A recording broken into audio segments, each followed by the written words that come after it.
Good evening, this is the evening from the New York Times for Wednesday, July 29, 2026.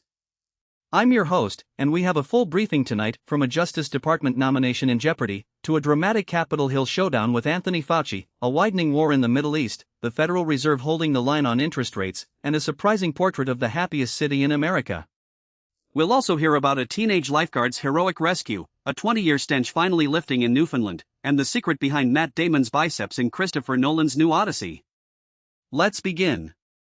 The Senate was scheduled to vote this week on whether to advance the nomination of Todd Blanche, President Trump's pick to lead the Justice Department. But that plan is now in serious doubt after two key Republicans, John Cornyn of Texas and Tom Tillis of North Carolina, threatened to block Blanche's confirmation.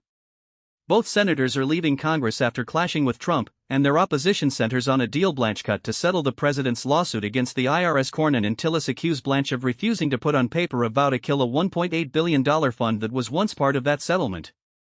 They also want him to clarify which audits Trump and his family would be immune from. Cornyn said today he was not prepared to vote yes until he receives those assurances. Their support would be required for Blanche's nomination to move forward through the Judiciary Committee. But even if the vote fails, it might not matter. Law and precedent allow Blanche to continue serving as acting Attorney General for years. The timing is striking. Just 2 days before the scheduled committee vote, a $1 million payout was announced for an anti-abortion activist named Paul Vaughn, whom Blanche has called a victim of government weaponization by the Biden administration. Vaughn was convicted by a Tennessee jury in 2024 of conspiring to prevent access to an abortion clinic. The settlement shows how the goal of that $1.8 billion fund can continue despite a public retreat by the Justice Department. Meanwhile, in a separate development, a new court filing by James Comey's lawyers reveals that Secret Service agents who interviewed the former FBI director were told to send details of that interview to Air Force One so President Trump could review them. The filing is based on internal government documents turned over to Comey as he fights a criminal charge that a photo he posted of seashells on a beach reading 8647 foot amounted to a threat against the president. And on Capitol Hill, a bipartisan sanctions bill designed by the late Senator Lindsey Graham would give Trump sweeping new tariff powers on the biggest importers of Russian energy, tools that go well beyond the financial restrictions on Russia and Iran that the legislation was ostensibly crafted to enact. From the Justice Department to a Senate hearing room, where Anthony Fauci invoked the Fifth Amendment around 100 times today, refusing to answer any questions from the Senate Homeland Security Committee investigating the origins of COVID-19. The committee's Republican chairman, Rand Paul, has had what Fauci called an unhinged obsession with me. Paul warned there would be repercussions for Fauci's refusal to testify, and said the committee would vote next week on whether to hold Fauci in contempt of Congress. Fauci received a preemptive pardon from Joe Biden in the final hours of his presidency, but that pardon only protects him from federal prosecution for actions he took through January 19, 2025. It does not shield him from new offenses, including potential contempt of Congress. Over the weekend, Paul released private diary entries Fauci wrote while serving as the nation's top infectious disease expert. The entries, published in the New England Journal of Medicine, offer a rare unfiltered look at Fauci's inner life during the pandemic, musings on his sudden worldwide celebrity, front-page articles about him, and the explosive nature of his fame. One entry from May 21, 2020, begins with the global death toll, 234,100, then notes a very flattering Washington Post article, typos and all. Now to the Middle East, where the US-Iran conflict has pulled in more countries. Saudi Arabia officially, if reluctantly, entered the war today, carrying out airstrikes against Iranian-linked militias and their Iranian advisors in Iraq. Iran responded by firing missiles at US military bases in Jordan, ending a days-long pause in direct fighting. Egypt, too, was drawn in, just off its Mediterranean coast. 2 ships, including a US-owned natural gas storage tanker, caught fire after an explosion that maritime tracking companies described as a drone attack on the port of Damietta. Egyptian authorities have not officially confirmed the cause. This afternoon, Trump suggested Iran was responsible and indicated US forces would soon be hitting them very hard. The war's whiplash between conflict and ceasefire has been unusual. The Times has charted how daily attacks have ebbed and flowed. And the human toll is mounting. More than 80% of military families have reported elevated stress from the war with Iran, driven by safety concerns, deployment changes, and fear of escalation. One 4-year-old child began having behavioral problems when his father left for war. A wife whose husband works in Army intelligence is already dealing with heightened anxiety before any deployment. A woman found herself struggling to cope nearly 20 years after losing her fiancé in combat. In economic news, the Federal Reserve announced today it was keeping borrowing rates at the same level they've held since January. But 3 of the central bank's 12 voting policymakers dissented, calling for an increase to tamp down inflation after 5 years of overshooting the 2% target. The divisions underscore the tough spot facing Kevin Warsh, the Fed's new chairman.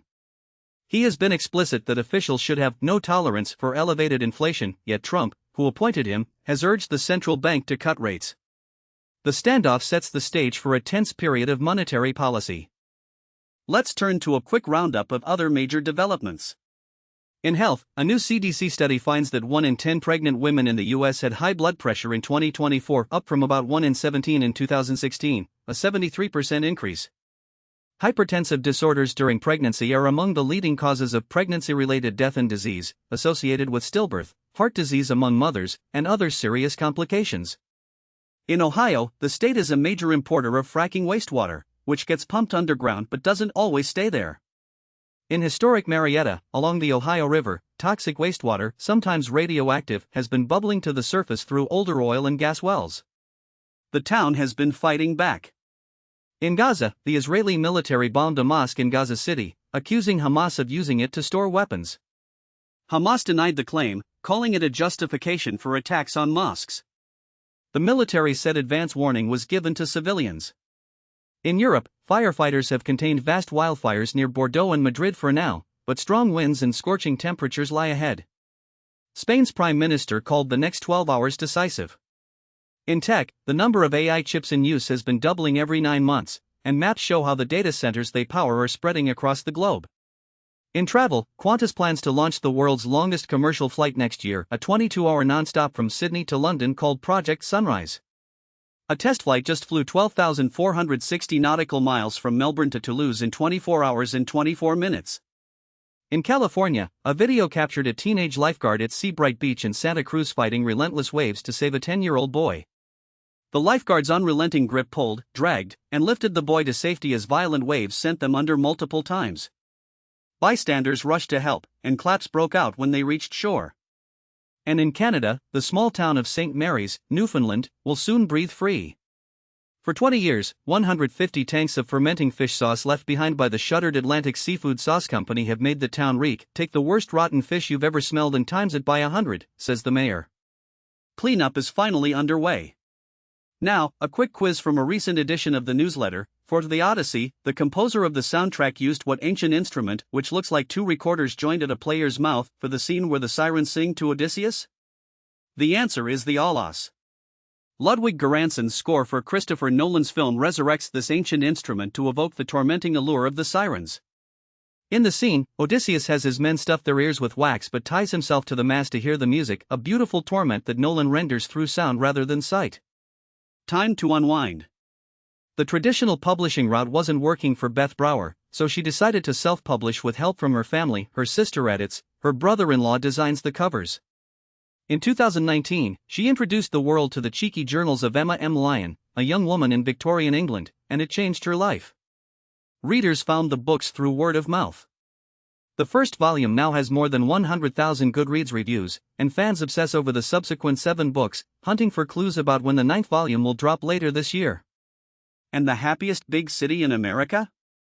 According to WalletHub's study of 182 cities across 29 criteria: emotional and physical well-being, income and employment, community and environment, it's Fremont, California, on the southeastern shore of San Francisco Bay. Fremont benefited from the lowest separation and divorce rate in the country and the 5th highest average life expectancy. No major city gets more sleep than South Burlington, Vermont, and none has better income growth than Miami. But Fremont takes the top spot. For your dinner table, a Times reporter traveled Route 66 from beginning to end 2 wheels, 14 days, 2,448 miles, to celebrate the road's 100th birthday. Roman pizza al taglio, the traditional snack sold by weight, has gotten an upgrade with toppings like wine-braised meatballs and cumin-scented lamb. The Athletics' early NFL power rankings have the Rams on top after trading for Myles Garrett. And an artist uses plants as her muse. What to do tonight: bake buttery almond bear claws. Read The Daffodil Days or another great new historical novel. Listen to songs that reference filmmakers Charli XCX, David Bowie, SZA, and even David Cronenberg, who appears on Charli's new album. Run better by ignoring 6 common myths, from shoe cushioning to stretching. Keep your pets cool with tips from Wirecutter. And play today's connections, spelling bee, and mini crossword. One last thing.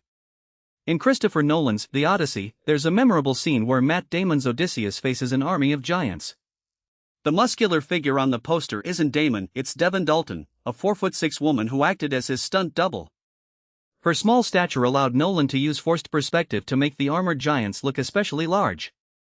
And Dalton's muscles made the swap convincing. Last week, Damon said she had the greatest arms I have ever seen. She talked to us about the job and what she looks for when mimicking actors. Have a colossal evening. Thanks for listening. My colleague Evan Gorlick will write this newsletter for the next few days. Matthew Eli Cohen was our photo editor. We welcome your feedback at evening@newyorktimes.com. This has been the Evening from the New York Times. Good night.